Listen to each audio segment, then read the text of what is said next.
For 6 years, I paid the mortgage on my dream home. When I came back from a business trip, strangers were carrying boxes inside. My heart sank as I discovered the truth. My parents had sold a house behind my back. My mother looked me in the eyes and said, "We bought a place for your brother. He deserves a fresh start. This isn't your home anymore." I walked away without a word. 6 months later, karma caught up. They were homeless, empty-handed, and owed me $180,000. My name's Jonathan, and back when I was just a scrawny teenager, my family was crammed into this tiny rental apartment on the south side. The kind of place where you could hear Mrs. Rodriguez next door argue with her husband about bills every single night, and where the radiator made sounds like a dying walrus. I used to lie awake on that lumpy couch that doubled as my bed, staring at water stains on the ceiling and promising myself one thing. Someday I'd have my own place, not some cramped rental where the landlord could kick you out whenever he felt like raising the rent, but a real house with a front yard and a mailbox with my name on it.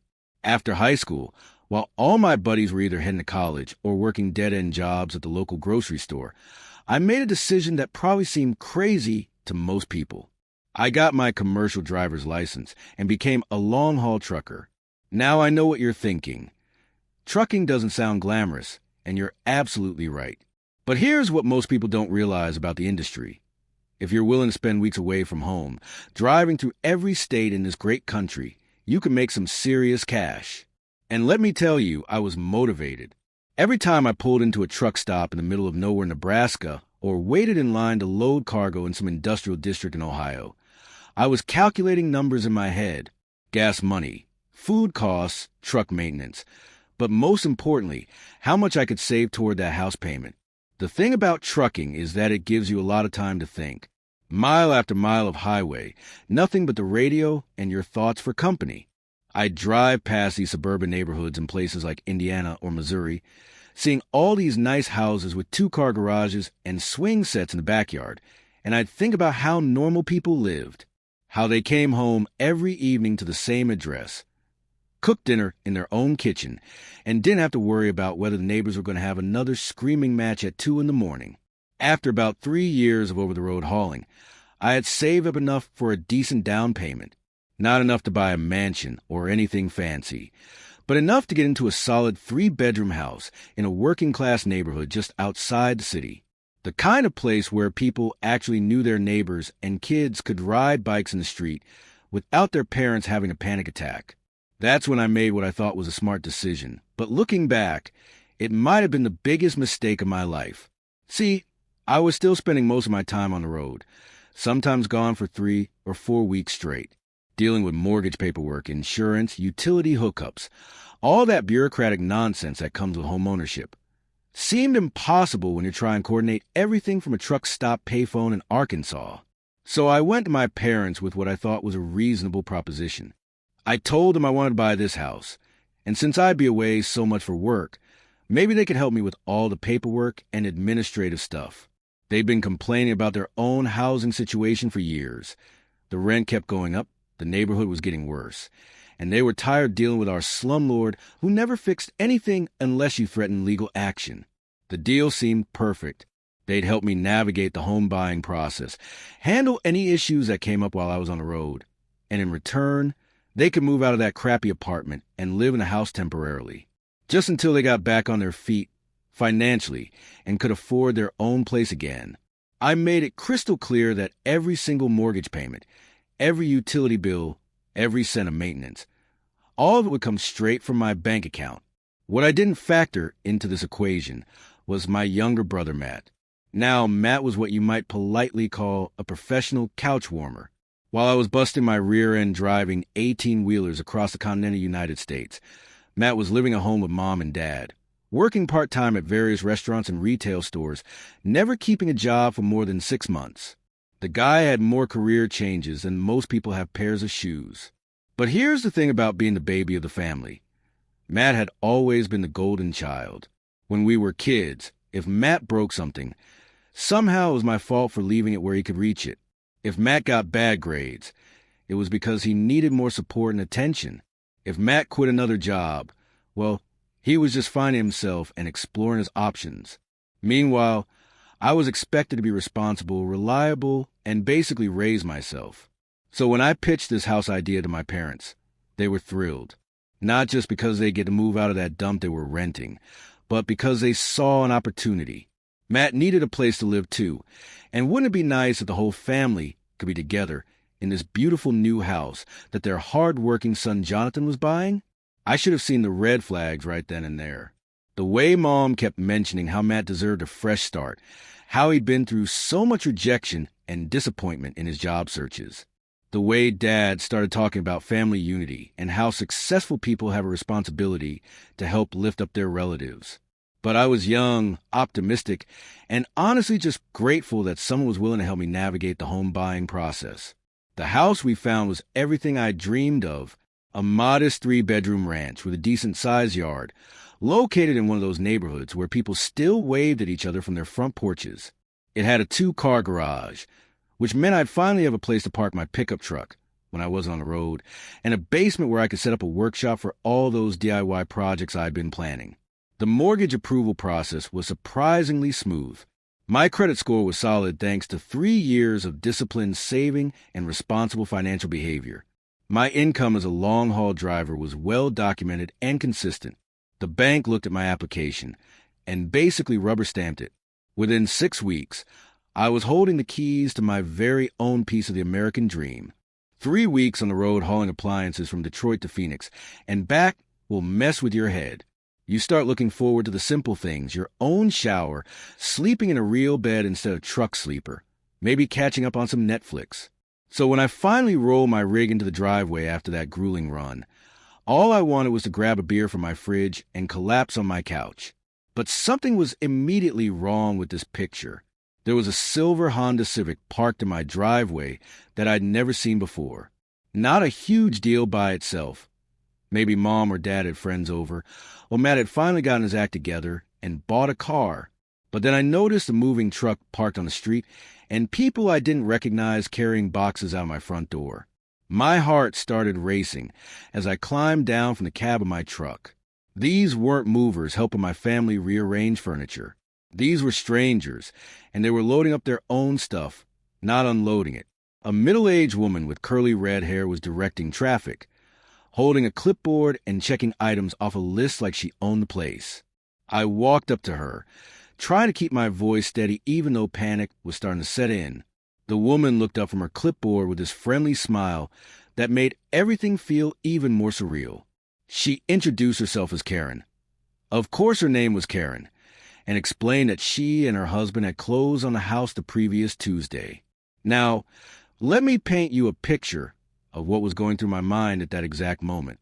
For the past 3 years, I've been religiously making mortgage payments of $1,847 every single month. Never missed one, never even been late. I'd set up automatic payments, so that even when I was stuck in traffic in Los Angeles or waiting to get unloaded at some warehouse in Florida, that payment would go through like clockwork. Karen was still talking.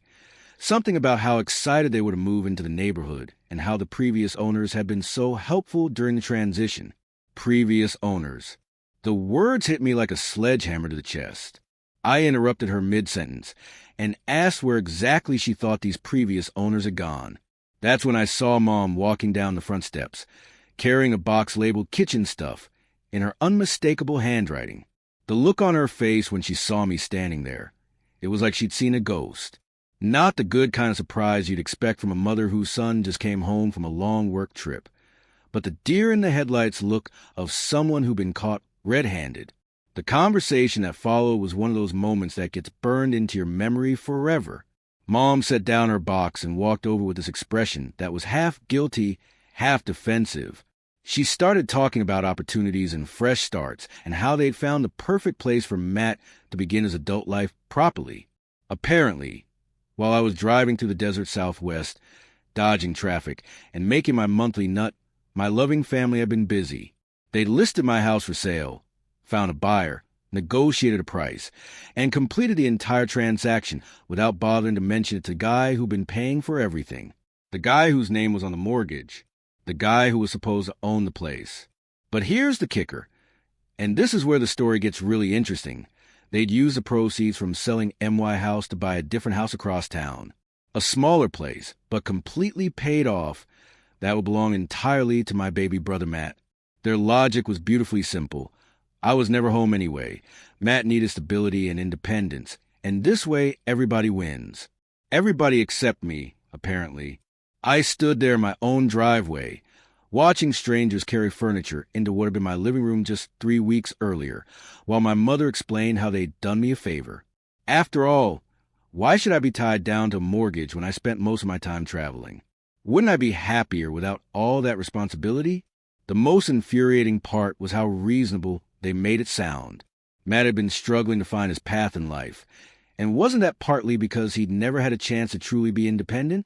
Living in someone else's house, even his brother's house, wasn't giving him the motivation he needed to become a responsible adult. Now he'd have his own place, his own fresh start, his own opportunity to make something of himself. Karen was getting impatient, probably wondering why this random truck driver was having a family discussion in her new driveway. She politely asked if we could wrap up our conversation so her movers could finish unloading. Her movers in my house, with my garage door opener that I'd programmed myself, using the spare key that I'd hidden under the fake rock I'd bought at Home Depot. I looked around the neighborhood I'd chosen specifically because it felt like home, the house where I'd planned to eventually settle down, maybe start a family of my own someday. The mailbox that was supposed to have my name on it, not some strangers.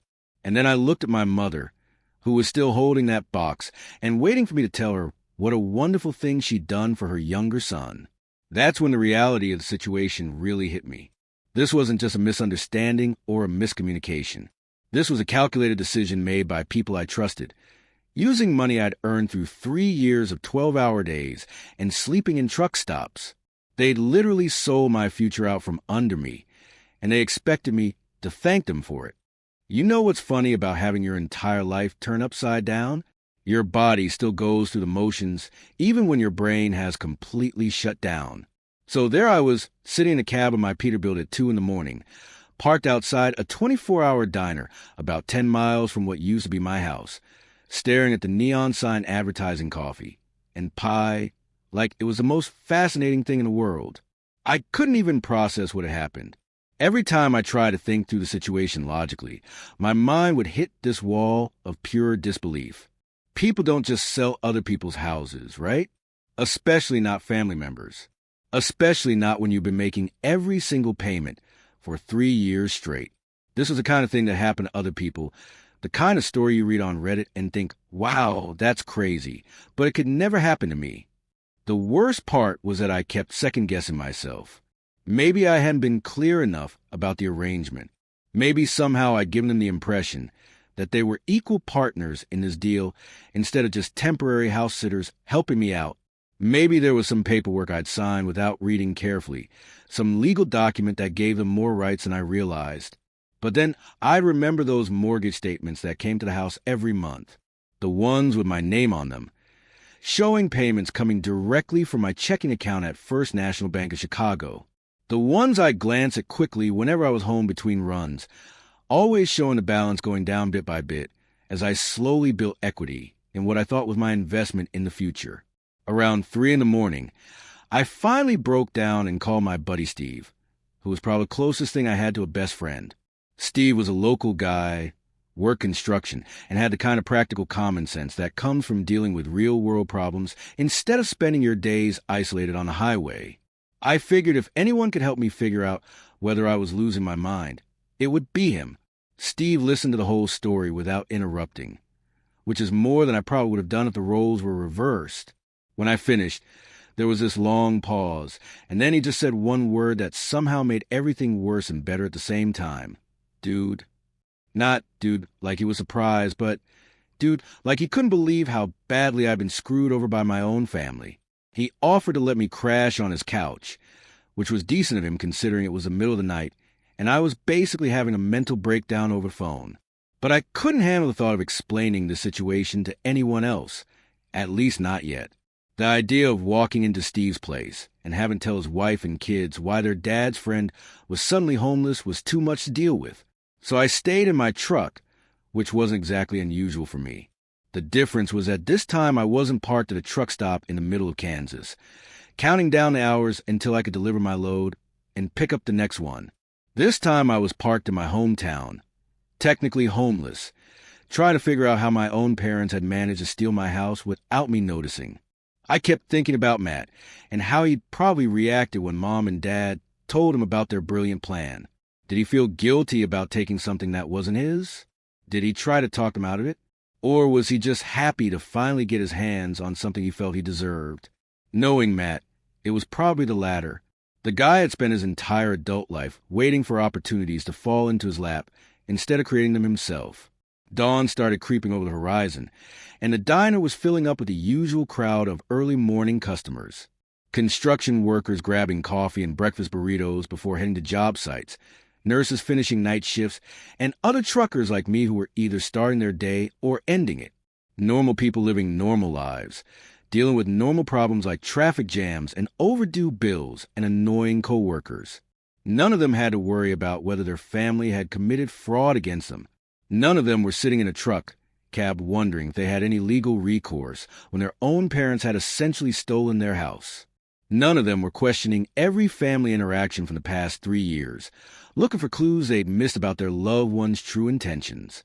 That's when I made the decision that probably changed the entire trajectory of this story. Instead of wallowing in self-pity or trying to convince myself that maybe this was all some kind of misunderstanding that could be worked out with a heart-to-heart family conversation, I decided to get angry. Not the kind of blind rage that makes you do stupid things, but the cold, calculating anger that makes you want justice.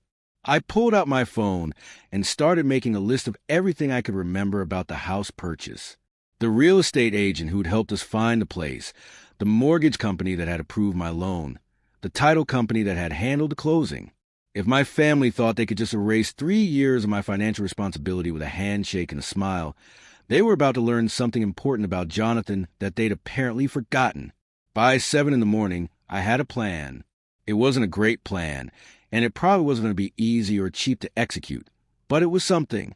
And after spending the worst night of my life questioning my own sanity and wondering if I was somehow the bad guy in the situation, having any kind of plan felt like a victory. I drove to the nearest Kinko's, this was back when those still existed, and spent $40 printing out every bank statement, mortgage document, and financial record I could access online. If I was going to war with my own family, I was going to come armed with facts. Walking into that bank at 9 a.m. sharp felt like preparing for battle. I cleaned myself up in the truck stop bathroom, put on the nicest clothes I had with me, and tried to look like a responsible homeowner instead of a guy who'd spent the night having an existential crisis in a Peterbilt cab. The bank manager, a woman named Mrs. Patterson, who looked like she'd been working there since the Carter administration, took one look at my stack of documents and knew this wasn't going to be a routine customer service call. Mrs. Patterson pulled up my account on her computer and started scrolling through 3 years of transaction history. Every $1,847 payment, right on schedule, coming directly from my account to the mortgage servicer. No missed payments, no late fees, no indication whatsoever that anyone other than Jonathan Mitchell was responsible for this loan. The confusing part was that while I'd been making all the payments, the property deed showed my parents as the legal owners. That's when things got interesting. She made a phone call to someone in the legal department, and within 20 minutes I was sitting in a conference room with 2 bank officers and a guy in an expensive suit who introduced himself as the bank's attorney. They were taking this seriously, which was both reassuring and terrifying. This was apparently the kind of situation that required lawyers. The attorney explained that this was a classic case of breach of fiduciary duty and constructive trust. Even though my parents were the legal owners on paper, the fact that I made every single payment created what's called a resulting trust, meaning I was the beneficial owner regardless of whose name was on the deed. When they sold the house and kept the money, they'd violated that trust relationship. Mrs. Patterson printed out copies of everything. The original mortgage application, the payment history showing 3 years of payments from my account, even email records from when we'd first set up the automatic payments. The paper trail was crystal clear. I was the one paying for everything while they were listed as owners purely for convenience. Then she showed me something that made my blood boil. There was a record of my parents calling the bank 2 months earlier, asking about the payoff amount for the mortgage.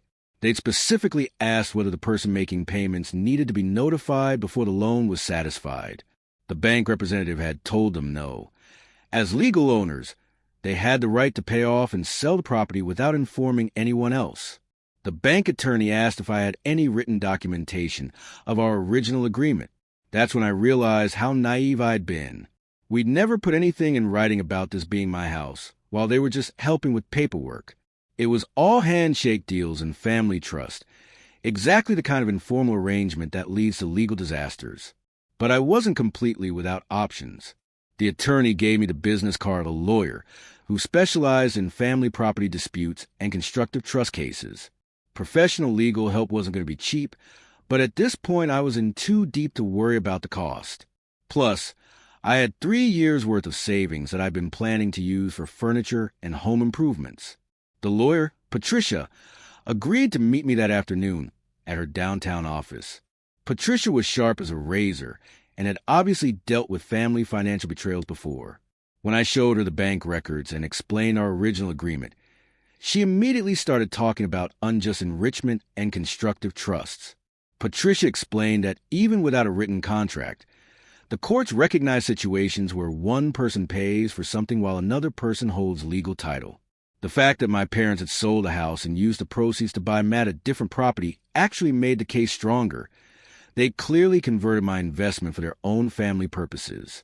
While Patricia started preparing the legal paperwork, I decided to do some investigating of my own. I drove past Matt's new place, and sure enough, there he was in the front yard, setting up a grill like he was planning to host a barbecue. The sight of my baby brother acting like king of the castle in a home purchase with 3 years of my truck payments made me furious. But anger wasn't going to solve this problem. Evidence would. So I started documenting everything I could remember about our original arrangement. Text messages between me and my parents about house maintenance. Receipts for repairs I'd paid for. Insurance policies that listed me as an additional insured party because I was the one making payments. That evening, Patricia called with good news and bad news. The good news was that I had a strong case for getting the house back or receiving compensation equal to my investment plus interest. The bad news was that family court cases like this could drag on for months, especially if my parents decided to fight it. She'd also discovered something interesting during her preliminary research. The house had been sold to that nice couple for significantly less than market value. My parents had basically given them a deal in exchange for a quick closing. This suggested they knew they were doing something wrong and wanted to complete the transaction before I could object. By the end of that week, I had enough evidence to feel confident that I wasn't going crazy or overreacting. This was a clear violation of trust, committed by people who were supposed to have my best interests at heart. The question now wasn't whether I had a case. It was whether I was prepared for the family fallout that was about to follow. 6 months later, I was sitting in a courtroom that smelled like old wood and broken dreams, watching my parents' attorney try to convince a judge that they had every legal right to sell a house they technically owned, regardless of who'd been paying for it. Their lawyer was this slick guy in a $1,000 suit who kept referring to me as an ungrateful son who was trying to retroactively claim ownership of a generous gift from his loving parents. The attorney painted a picture of a dysfunctional family, where the older son had voluntarily helped the struggling parents with their housing situation, then tried to claim ownership when they'd finally gotten back on their feet financially. According to their version of events, every payment I'd made was a gift, and I had no legal claim to a house that was legally titled in their names. It was a creative story, I'll give them that. Too bad it fell apart the moment Patricia presented our evidence to the court. She'd done her homework. Bank records showing 3 years of automatic payments from my account. Insurance documents listing me as the primary contact. Even repair receipts where I'd paid contractors directly instead of going through my parents. Even more damaging was the timeline evidence Patricia had uncovered. My parents had called the mortgage company asking about payoff procedures just 2 weeks after I'd left for that long haul to Phoenix. They'd also contacted 3 different real estate agents during that same period, asking about quick sale options. This wasn't a spontaneous decision. It was a calculated plan executed while I was conveniently out of state. But the real knockout punch came when Patricia presented phone records showing 17 calls between my parents and Matt in the 2 weeks before the house was sold. She'd also subpoenaed Matt's bank records, which showed a large deposit from Mom and Dad right around the time they'd bought his new place. The money trail was crystal clear. My parents' attorney tried one last desperate move. He called Matt to the witness stand, probably hoping that baby brother would testify about how the family had always intended for him to eventually get help with housing. Instead, Matt looked like he'd rather be anywhere else in the world, mumbling his answers and avoiding eye contact with everyone in the courtroom. When Patricia asked Matt directly whether he'd known I was making all the house payments, the silence stretched on forever. Finally, he admitted that, yeah, he'd known I was paying for everything, but he thought our parents had worked out some kind of arrangement with me. When she asked if he'd ever contributed a single dollar toward the mortgage, utilities, or maintenance, he just shook his head. The judge had heard enough. He ruled that while my parents had been the legal owners, they'd held the property in constructive trust for my benefit, since I'd been the sole source of all payments. By selling the house and using the proceeds for their own purposes, they'd violated their fiduciary duty to me. He ordered them to either return the house to me or pay fair market value, plus 3 years of interest. Since the house had already been sold to that nice couple with the Honda Civic, my parents were on the hook for $180,000 plus legal fees and interest, money they didn't have because they'd spent it all on Matt's place. The judge gave them 2 options: figure out how to buy Matt's house back from him and transfer it to me, or face wage garnishment and asset seizure until the debt was paid. Walking out of that courtroom felt surreal. After 6 months of legal battles, sleepless nights, and family drama that would make reality TV jealous, I'd actually won. Patricia shook my hand and said it was one of the clearest cases of constructive trust violation she'd ever handled. The evidence had been overwhelming. The aftermath was messier than the court case itself. Matt ended up having to sell his house and split the proceeds with me, since my parents couldn't come up with a full amount on their own. They tried to guilt-trip me about destroying the family, about how I was forcing my own brother out of his home, about how money shouldn't be more important than family relationships. But here's the thing they never seemed to understand. This was never about the money. It was about the principle. For 30 years, I'd been the responsible one, the reliable one, the one who made sacrifices so everyone else could be comfortable. And when I'd finally tried to build something for myself, they'd literally stolen it and given it to someone else. I used the settlement money to buy a different house, smaller but completely mine, with no family members on the deed and no informal agreements that could be misinterpreted later. These days I work local routes instead of long-haul trucking, and I have trust issues that probably require therapy. But every night when I lock my front door, I know that nobody can take it away from me. The relationship with my family never recovered. Matt eventually found his own place and got his act together, partly because he didn't have a choice anymore. My parents retired to a small apartment and still occasionally send Christmas cards with passive-aggressive messages about forgiveness and family healing. I don't respond. Was it worth it? That's a question I ask myself regularly. I got justice, but I lost my family in the process. Some people think I should have just walked away, chalked it up to expensive life lesson, and maintained the relationships. But I sleep pretty well at night, knowing that I stood up for myself when it mattered most. So, what do you think about this whole situation? Was I right to take my own parents to court, or should I have tried harder to work things out as a family?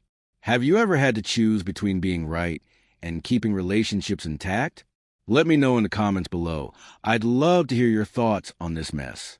And if this story resonated with you, please hit that like button, subscribe to the channel for more real-life drama, and share this with anyone who's ever dealt with family members who think they know what's best for you.